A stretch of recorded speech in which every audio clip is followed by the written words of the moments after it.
हाँ जी, आज हमने सीखना है कि जिस हरफ के ऊपर खड़ी ज़बर आ जाए इसको कहते हैं खड़ी ज़बर, ठीक है। जो लंबी सी इस तरह बनी हो इसको खड़ी ज़बर कहते हैं। जिस हरफ के ऊपर ये खड़ी ज़बर हो और उसके बाद वक़फ़ आ जाए तो फिर उस खड़ी ज़बर को वक़फ़ की सूरत में कैसे पढ़ेंगे। तो इसकी सूरत ये बनेगी कि खड़ी ज़बर हो या इसी तरह की हरफ के नीचे आ जाए तो वो खड़ी ज़ेर होती है, तो वो वक़फ़ की सूरत में वैसे का वैसे ही रह जाता है। खड़ी ज़बर और खड़ी ज़ेर, उल्टा पेश नहीं, सिर्फ खड़ी ज़बर और खड़ी ज़ेर अगर हरफ के आखिर पे हो उसके बाद यानी वक़फ़ आ रहा हो वो वैसे के वैसे रहता है, ठीक है। सिर्फ अपना लहजा नीचे को लेके आते हैं जिससे हमें ये महसूस करवाना है, खुद करना है कि यहाँ पे हमारी बात मुकम्मल होगी यानी कि वक़फ़ हो गया है। बाकी रह गई ये छोटी या है, तो ये जब यानी ये पढ़ा जाएगा वक़फ़ की सूरत में, ये दाल वैसे का वैसे रहेगा तो फिर ये पढ़ने में नहीं आएगा। ये छोटी या सिर्फ देखने में आएगी, लिखने में आएगी, पढ़ने में नहीं आएगी। अब हम पढ़ के देखते हैं कैसे आएगी।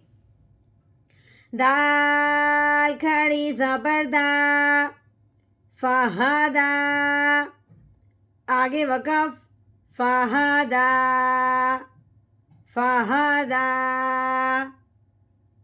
नहमदुहु व नुसल्ली अला रसूलिहिल करीम, अम्मा बाद फ़अऊज़ु बिल्लाहि मिनश शैतानिर रजीम, बिस्मिल्लाहिर रहमानिर रहीम।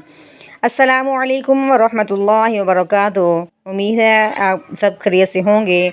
इंशाअल्लाह जहाँ होंगे ईमान और सेहत की नेमत से माला माल होंगे। हाँ जी, तो आगाज़ करते हैं हम अपने आज के सबक का दुआओं के साथ। तो चलिए शुरू करते हैं।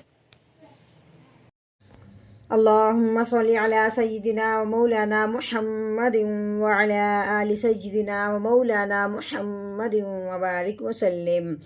रब्बि इश्रह ली सदरी व यस्सिर ली अमरी वहलुल उक़दतम मिन लिसानी यफ़क़हू क़ौली। Rabbi ज़िदना इल्मा, rabbi ज़िदना इल्मा, rabbi ज़िदना इल्मा। अऊज़ु बिल्लाहि मिनश शैतानिर रजीम, बिस्मिल्लाहिर रहमानिर रहीम। हाँ जी, ये वाव है, वाव के ऊपर जो लगी हुई है इसको ज़बर कहते हैं, ठीक है। आगे देखें, ये अलिफ है, अलिफ के साथ आगे क्या है लाम, लाम के ऊपर जो 3 दंदों वाली लगी हुई है इसका नाम है शाद, ठीक है। अब पहले ये बात समझें कि जो शाद होती है जिस हरफ के ऊपर आ जाए उस हरफ को मुशद्दद कहते हैं। अब ये शाद आई है लाम के ऊपर, इसका नाम हो गया लाम मुशद्दद यानी शाद वाला हरफ। दूसरी बात, ये शाद वाला जो हरफ होता है वो पिछले वाले को अपने साथ मिलाता है। अब पीछे इससे अलिफ भी आ रहा है लेकिन अलिफ के ऊपर कोई ज़बर ज़ेर पेश नहीं है, इस अलिफ को भी हमने नहीं पढ़ना, ठीक है, पढ़ना ही नहीं है। अब हमने पढ़ना है वाव को लाम के साथ जिसके ऊपर शाद लगी हुई है, ठीक है। अब वाव को लाम के साथ मिलाएंगे तो किस तरह पढ़ेंगे, वाव लाम ज़बर वल, ठीक है। अब लाम के ऊपर अपनी ज़बर लगी हुई है तो कैसे पढ़ेंगे, लाम ज़बर ला वल्ला। आगे देखें, ये राल है, राल के नीचे जो लगी हुई है इसको ज़ेर कहते हैं। इसी तरह जो हरफ के ऊपर आ जाए इस तरह उसको ज़बर कहते हैं, जो हरफ के नीचे चली जाए उसको ज़ेर कहते हैं, ठीक है। हाँ जी, आगे देखें, ये या है, छोटी या जिसको कहते हैं। या के ऊपर जो लगी हुई है दादमा बनी हुई है इसका नाम है जज़म।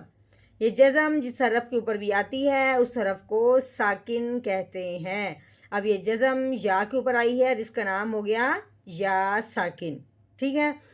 अब एक और यहाँ बात समझने वाली है कि कहीं आपको इस तरह या साकिन नज़र आए और उससे पहले हरफ के नीचे ज़ेर नज़र आए, या साकिन हो उससे पहले ज़ेर हो, तो उसको आपने जिसके नीचे ज़ेर आई है ना उसको हमने या के साथ मिलाते हुए एक अलिफ के बराबर लंबा करना है।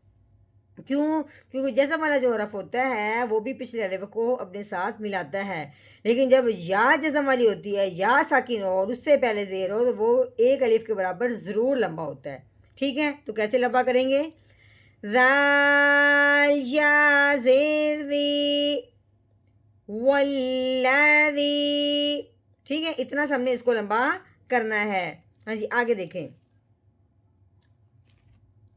ये है क़ौफ़, क़ौफ़ के ऊपर क्या लगी हुई है, ज़बर लगी हुई है, ठीक है। अब हमने क्या करना है, क़ौफ़ को दाल के साथ मिलाना है, वजह क्या बनेगी, शाद बनेगी। शाद वाला जो हरफ होता है उसको मुशद्दद कहते हैं। मुशद्दद हरफ जो होता है वो पिछले वाले को अपने साथ मिलाता है। अब हमने क़ाफ को दाल के साथ मिलाना है इस शद की वजह से। दूसरी बात, शाद वाला जो हरफ होता है वो जमाओ और ठहराव के साथ पढ़ा जाता है, उसमें कोई तेज़ी नहीं करते। तो कैसे पढ़ेंगे? क़ाफ दाल ज़बर क़द। अब दाल की अपनी ज़बर है, दाल ज़बर दा, क़द दा। आगे देखें, ये रॉ है, रॉ के ऊपर क्या लगी हुई है? ज़बर। रॉ के ऊपर ज़बर हो, रॉ के ऊपर पेश हो, उस रॉ को मोटा करते हैं। रॉ के नीचे आ जाए ज़ेर तो उस रॉ को बरीक करते हैं। अब रॉ के ऊपर क्या लगी हुई है? ज़बर लगी हुई है। तो अब इसको मोटा किस तरह करेंगे? रो ज़बर रॉ। ठीक है, कैसे पढ़ेंगे? रो ज़बर रॉ, क़द्दर। हाँ जी, आगे देखिए, ये फ़ा है, फ़ा के ऊपर ज़बर लगी हुई है। ये हा है, हा दो आंखों वाली, ये मोटी हा होती है, इसको हा की आवाज़ बिल्कुल नहीं निकालते। ठीक है, फ़ा के ऊपर भी ज़बर है, हा के ऊपर भी ज़बर है। ठीक है, तो हमने क्या करना है?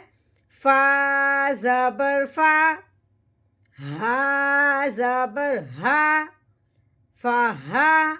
ये दाल है, दाल के ऊपर क्या लगी हुई है? खड़ी ज़बर। इसको खड़ी ज़बर कहते हैं, जो सीधी सी लाइन हो, छोटी सी। ठीक है, खड़ी ज़बर हो, अगर इसी तरह की दाल के हरफ के नीचे हो तो उसको खड़ी ज़ेर कहते हैं।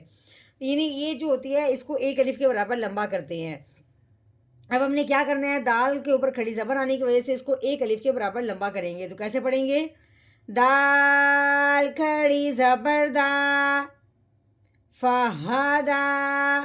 कैसे? फ़हादा। हाँ जी, अब आगे यहाँ पे वक़फ़। तो वक़फ़ की सूरत में जो आखिर वाला हरफ होता है, अगर तो वो इस तरह खड़ी ज़बर खड़ी ज़ेर वाला हो तो वो वैसे के वैसे रहता है, उसमें कुछ फ़र्क नहीं आता। ठीक है, सिर्फ हमने अपना लहजा चेंज करना है, यानी कि नीचे की तरफ लेके आना है, जिससे हमें ये मालूम हो जाए कि जहाँ पे बात मुकम्मल हो रही है। तो कैसे पढ़ेंगे? आगे वक़फ़, फ़हादा, फ़हादा। हाँ जी, यहाँ तो हमने कर लिया, अपनी एक आयत का मुकम्मल तोड़ कर लिया है। तोड़ करने के बाद अब हमने करना है इसका मुकम्मल जोड़, यानी कि रवानगी के साथ पढ़ेंगे, जिस तरह हम कुरान पाक को रवानगी के साथ पढ़ते हैं। तो अब इसको पढ़ने के लिए सबसे पहले हमने आउज़ बिल्लाह बिस्मिल्लाह रवानगी के साथ पढ़नी है, लहजे के साथ पढ़नी है, ताकि हमारा कुरान पाक पढ़ने का हमें खुद भी मज़ा आए, सुनने वाले को भी दिल करे सुनने को। चलिए शुरू करते हैं। अऊज़ु बिल्लाहि मिनश शैतानिर रजीम। सूरतुल अअला मक्किय्यह। बिस्मिल्लाहिर रहमानिर रहीम। वल्लज़ी क़द्दर फ़हदा, वल्लज़ी क़द्दर फ़हदा।